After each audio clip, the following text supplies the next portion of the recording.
오늘은 세대 통합 예배입니다. 그래서 3대가 함께 한 자리에 나란히 앉아서 예배를 드리는 기쁨이 있고요. 또한 송년주일입니다. 한 해 동안 베풀어 주신 하나님의 은혜를 기억하며 금년도 벌써 다 지나갔구나, 마지막 주일이구나 생각하면서 하나님께서 베푸신 그 한 해의 풍성한 하나님의 그 사랑의 손길들을 마음에 간직하며 감사의 예배를 드리는 주일이기도 합니다. 세대 통합 예배 때는 우리 찬양대원들도 가족과 함께 예배 드리는 일에 힘쓰기 때문에 별도의 찬양은 없습니다. 말씀을 바로 증거하도록 하겠습니다. 우리 유치부, 아동부, 중고등부 학생들도 있는데 오늘 말씀을 이제 15분간 전할 텐데요. 너무 길어요. 다음에는 더 줄여야겠습니다. 너무 놀라서 제가 또 깜짝 놀랐어요. 알겠습니다. 그럼 더 줄여볼게요. 그리고 좀 내용이 어려운 듯하지만 제가 최대한 쉽게 전할 테니까 부디 잘 들어주세요. 네. 사랑하는 여러분, 예수님께서 인간이 되셨다. 그 이유가 오늘 말씀의 주제입니다. 먼저요, 하나님께서는 모든 만물을 지으셨습니다. 그리고 그걸 잘 지켜가셔야 보존하십니다. 마찬가지로 인간을 지으신 하나님께서는 죄로 망가진 인생들을 회복하기를 원하십니다. 그래서 어떻게 하면 자신의 죄로 인하여 하나님의 공의 앞에 심판과 멸망받을 수밖에 없는 죄인들을 구원할까라고 하나님은 고민하시는 겁니다. 방법을 하나님께서 세우셨습니다.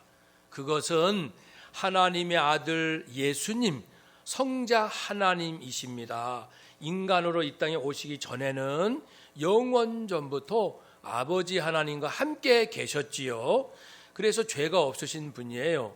그런데 2000년 전에 인간의 몸을 입고 이 땅에 태어나셨습니다. 그것을 기념하는 날이 성탄절이었습니다. 이제 예수님께서 이렇게 인간으로 오셔서 고난을 받으시는데 그 고난에 대하여 성경은 예수님이 온전하게 되기 위함이다 라고 했는데, 그러면 예수님이 고난받기 이전에는 불완전했기 때문에 고난을 받으시는가? 그런 의미는 아닙니다. 예수님은 죄가 없으신 완전한 분이시지만 죄인들의 죄값을 대신 치르기 위하여, 치르시고 저주 받기 위하여, 죄값을 대신 받는 것은 저주를 받는 것이기 때문에 그래서 죽으시기 위하여 고난을 받으신 겁니다. 그것은 예수님이 불완전해서가 아니고 죄인들의 죄값을 받기 위한 구원의 조건이 되기 위하여 인간이 되신 거예요. 그런 의미에서 예수님의 고난은 인간을 구원하기 위한 조건을 완전히 갖추셨다. 그런 의미로 온전하게 되신 겁니다. 그리고 예수님과 구원받은 우리들은 모두 한 가족입니다. 왜냐하면 예수님도 하나님의 아들, 우리도 하나님의 자녀. 그러면 하나님 한 분 안에 있기 때문에 우리가 믿음의 가족이라 할 수가 있습니다. 예수님도 실제로 이렇게 말씀하셨어요. 누구든지 하나님의 뜻대로 사는 자는 내 형제요 자매다. 또 그 나사로가 있었잖아요. 예수님의 제자 중에 나사로가 죽었을 때 그 죽은 나사로를 살리기 위하여 가실 때 뭐라고 말씀했냐면, 주변에 있는 제자들에게 얘들아, 우리 친구 나사로에게 가자. 나사로를 살리자. 그래서 나사로를 자신의 친구라고 말씀을 하신 바 있습니다. 또한 요한복음 15장 14절에도 누구든지 내가 명하는 대로 행하면, 예수 그리스도는 진리시기 때문에 예수님 말씀대로 행하는 자는 곧 나의 친구라. 방금 부른 찬송, 이 친구라고 했지요. 그래서 우리는 예수님의 형제요 친구로 이제 예수님이 삼아 주셔서 하나님의 가족, 예수님과 한 이제 형제 자매가 되었습니다. 그러므로 우리가 죄덩어리인 나를 용서하시고 형제요 가족으로 삼아 주신 우리 예수님은 그 일을 부끄럽게 여기지 않으셨습니다. 기꺼이 하셨습니다. 그런데 만일 우리가 살면서 나는 내가 교회 다니는 것이 부끄러워, 나는 누구에게 내가 예수님을 믿는 것을 말하는 것이 부끄러워, 아니 성경은 성경이지 세상 한번 살아보라고? 어떻게 성경 말씀대로 살 수 있나요?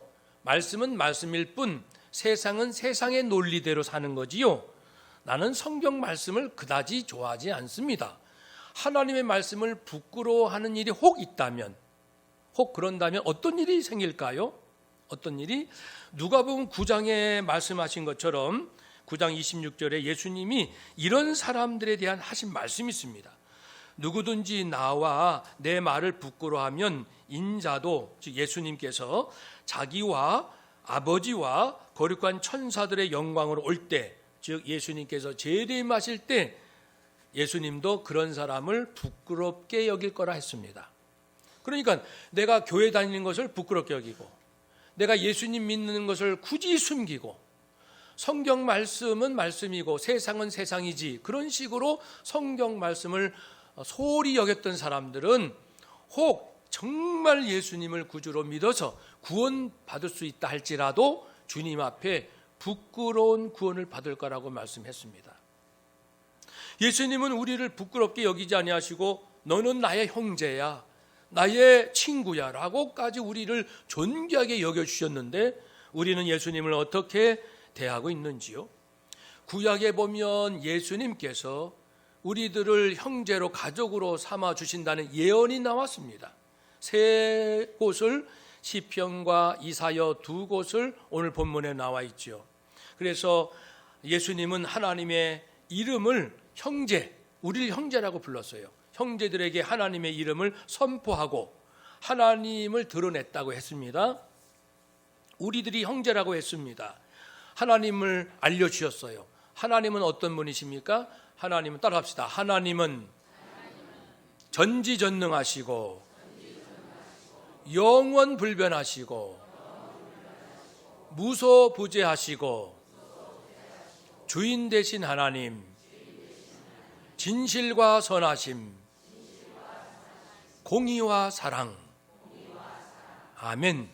하나님이 그런 분이시라는 것을 예수님의 삶과 말씀을 통해서 내 형제들에게 알려주었다고 말씀했습니다. 우리를 형제로 불러주셨고 형제와 함께 하나님을 신뢰하고 형제와 함께 여기 있다라고 구약을 인용하셨습니다. 하나님께서 나에게 보내준 자를 나는 하나도 버리지 않고 결코 내쫓지 않을 것이다. 요한복음 6장 37절에서 말씀했습니다. 그래서 예수님은 우리를 형제로 가족으로 받아주셨습니다.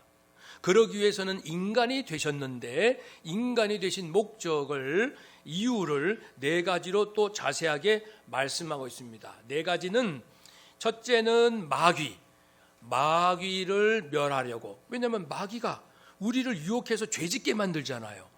그래가지고 저주받게 만드니까 예수님이 인간으로 오셔서 우리의 죄값을 대신 치르시고 대신 저주받아 우리가 더 이상 저주받지 않게 하심으로, 죽음에 떨어지지 않게 하심으로 마귀가 할 일이 없는 거예요. 왜냐하면 예수님께서 우리를 영원한 생명으로 품어주시니까 마귀는 죽음으로 이끌고 가는데 우리는 더 이상 죽음으로 가지 않아요. 그래서 첫째는 마귀를 멸하시고, 둘째는 우리로 하여금 평생 사람들이 죽음을 두려워하는데 더 이상 죽음이 두렵지 않게 해주시고. 왜요? 우리에는 용서받아 다시는 저주받지 않아 이제는 영원한 생명을 누리니까 죽음의 공포가 사라지고, 죽음의 공포가 사라졌다는 것은 그 이외의 순환과 슬픔과 고통으로 인한 어떤 절망스러운 무서워하는 마음도 다 사라지게 한다는 것입니다. 예를 들면 사도 바울은 그가 선교하다가 죽을 것만 같은 에베소서의 사건이 있었습니다. 죽을 것만 같은. 그러나 그 이후로 무려 10년 동안 열심히 선교하고 죽은 자를 살리고 복음을 전하고 구원받을 자를 구원받게 하고 많은 능력을 행하는 일을 했습니다.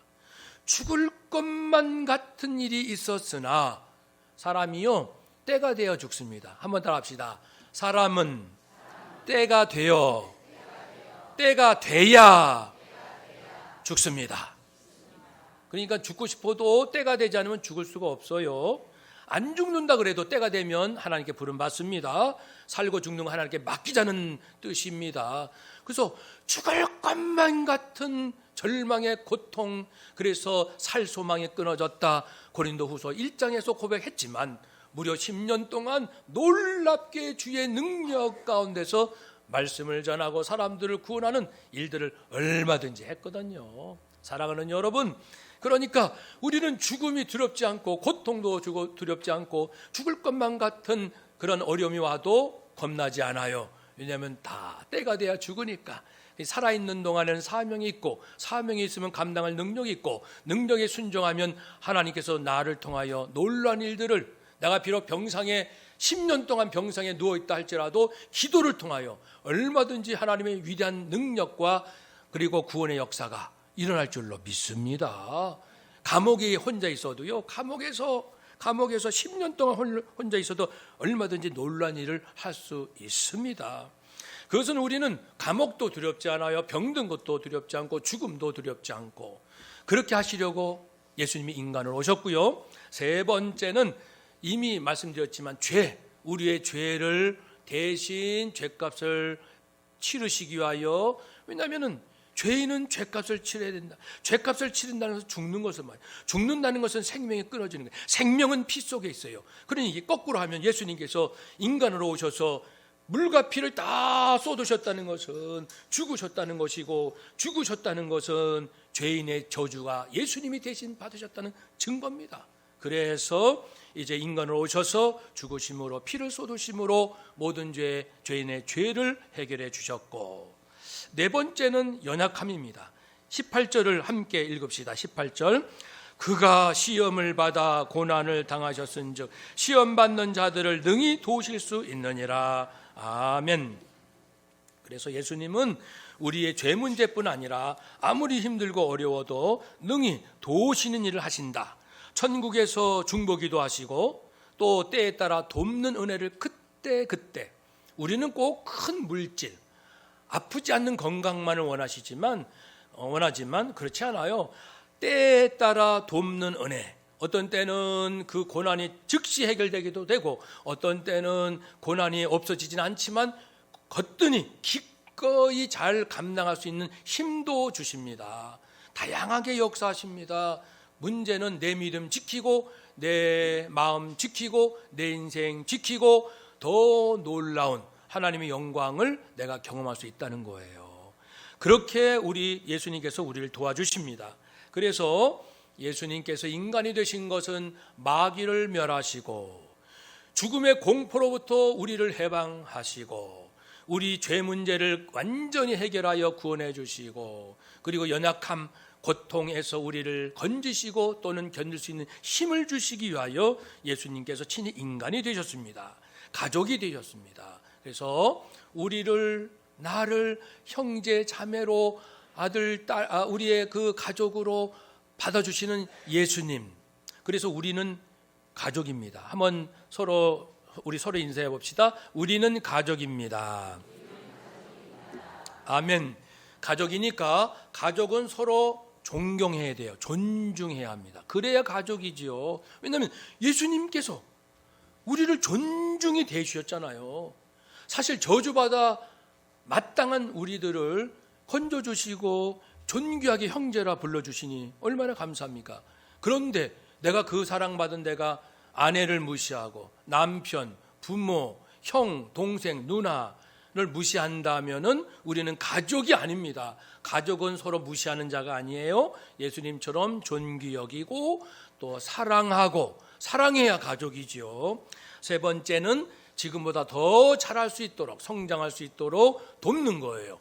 공부도 더 잘할 수 있도록, 몸도 더 건강할 수 있도록, 그리고 어떤 재능이 있도록 계속 도와주는 게 가족이죠. 뿐만 아니고 예수님처럼 특별히 우리 가족이 힘들고 외롭고 절망스럽고 지쳤을 때, 그때 진짜 가족이 필요합니다.